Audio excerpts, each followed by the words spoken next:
Bonjour Camille, Bonjour. comment ça va? Ça va, un peu stressée, mais Bon, faut non, pas. ça va. Qu'est-ce que tu fais dans la vie? Alors, je suis éducatrice spécialisée dans un foyer pour personnes handicapées. Et ça te plaît?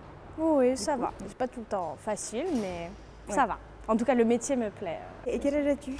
J'ai 25 ans. Dans quel ordre souhaites-tu nous les présenter? Ben, par ordre chronologique. Traditionnel. C'est traditionnel. Je pense que la tradition, c'est toujours bon à suivre. Voilà. Ça va. Donc, j'en ai 3. J'en ai un dans le dos, c'est le premier. Ouais. C'est une matrioshka. Est-ce que tu peux m'expliquer ce que c'est une matrioshka? Alors une matrioshka, c'est une poupée russe. D'accord. Une petite poupée russe. C'est les poupées qu'on met les unes dans les ouais, autres. Voilà. Matrioshka. Est-ce qu'il y a un sens derrière cette poupée russe? Il y a plusieurs sens. Au départ, ma matrioshka à moi, c'est la toute petite. Bon, là, du coup, elle est plus grosse en taille réelle, mais c'est la toute petite matrioshka, celle qui ne peut pas s'enlever, qui ne peut pas s'ouvrir. Et ça représente un peu mes valeurs fondamentales, ce qui ne peut pas bouger. Parce que je trouve que dans la vie, on grandit, on change, on bouge en fonction d'où on vit, avec qui on vit et tout. Mais il y a des choses fondamentalement qui ne changent pas et ça représente ça. En fait. Pourquoi une poupée russe en particulier? C'est le symbole qui me plaisait, et esthétiquement parlant, je trouve ça joli aussi. C'est la couleur, ça me représente aussi. Souvent, les matrioshkas sont très colorées. Et après, peut-être qu'inconsciemment aussi, c'est des origines parce que je suis juive ashkénaze et les ashkénazes vivent dans l'Europe de l'Est où justement il y a des matrioshkas. Donc peut-être que inconsciemment, ouais, il y a quelque chose de mes racines qui sont là-dedans, mais c'est aussi très esthétique, je trouve ça très joli. Puis le symbole me plaisait, ça faisait des années que j'y pensais et un jour je me suis dit, allez, on prend rendez-vous et on y va. Je l'ai fait en juin 2016 à Strasbourg, dans un atelier qui s'appelle le Petit Atelier de Dermographie. C'est Morgane qui tient ce salon de tatouage, très très sympathique. Et c'est une tatoueuse qui a énormément de talent et énormément d'attentes. Ce qui fait que du coup, j'ai pu vraiment bien réfléchir à ce que j'avais envie et que je l'avais vraiment envie parce que j'ai attendu plus d'1 an pour avoir un rendez-vous pour ce tatouage. Du coup, tu lui as demandé un dessin? Ouais, c'est elle qui fait tous ses dessins. Et c'est pour ça que j'avais demandé à elle, parce qu'elle en a fait plusieurs des matrioshkas. Elle en fait, j'ai l'impression, assez régulièrement, mais toutes ces matrioshkas sont très différentes. Alors le deuxième, donc c'est un lilas sur l'épaule. Donc voilà, tout le monde pense que dit mais c'est bizarre de se faire du raisin. Je dis non, mais c'est pas du raisin, c'est du lilas. C'est parce qu'en fait, donc dans ma maison familiale, j'ai un grand arbre avec plein de lilas et ça me rappelle la maison, là où j'ai grandi et tout. Et en fait, je m'en fous que ça ressemble à du raisin. C'est pas frustrant d'avoir des gens qui disent que c'est quelque chose alors que tu sais très bien que c'est autre chose? Bah, au départ, ouais. Et puis en fait, maintenant, non, parce que je m'en fous, moi je l'aime bien. Je l'aime bien comme ça, j'aime bien la couleur. Parce que c'est cette couleur-là qu'il a le lilas chez mes parents, il n'est pas blanc, donc voilà. Et je comprends pourquoi les gens y croient, hein, parce qu'effectivement, la forme et tout. Bon, en même temps, je leur dis, franchement, du raisin, ça perd des pétales, je sais pas. Mais, Très bonne remarque. mais voilà, c'est pas grave. C'est pas grave du tout, moi je l'aime comme ça. Et tu l'as fait quand tu l'as fait? Pareil, donc au même salon à Strasbourg. Et je l'ai fait du coup en janvier 2017. Et du coup, le suivant? Et le dernier, donc je l'ai fait en juillet dernier en Angleterre.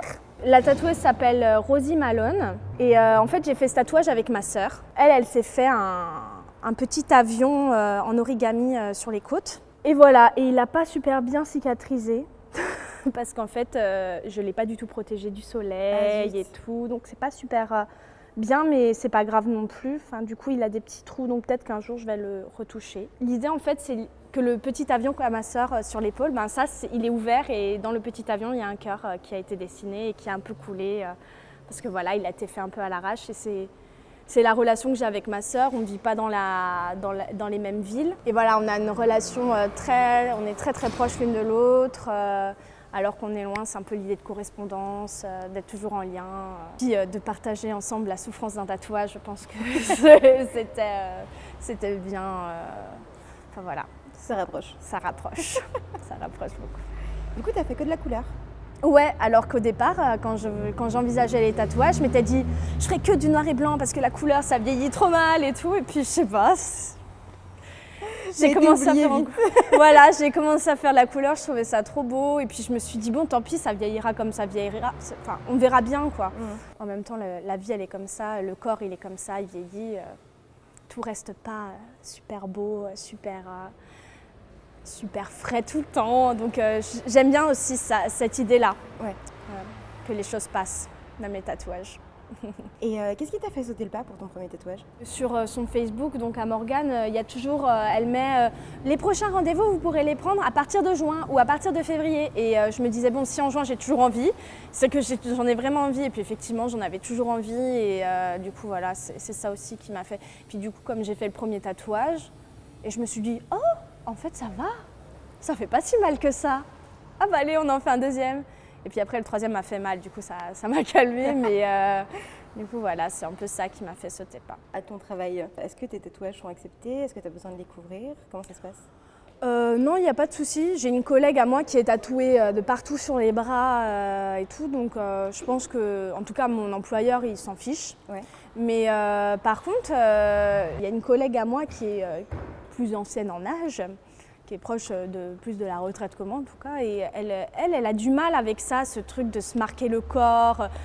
Elle trouve que c'est de la démonstration, seulement de la démonstration. Et du coup, elle a du mal à le comprendre. Ça emmène la discussion. On en parle, on dit voilà, on n'a pas le même avis, mais c'est pas grave en fait, c'est très accepté. Même les résidents donc du foyer où je travaille, qui sont des personnes handicapées juives aussi, parce que ça a son importance, ils disent qu'ils comprennent pas pourquoi je le fais, qu'en plus c'est péché parce que voilà, toucher à son corps, c'est un péché de modifier son corps de quelque façon que ce soit un tatouage.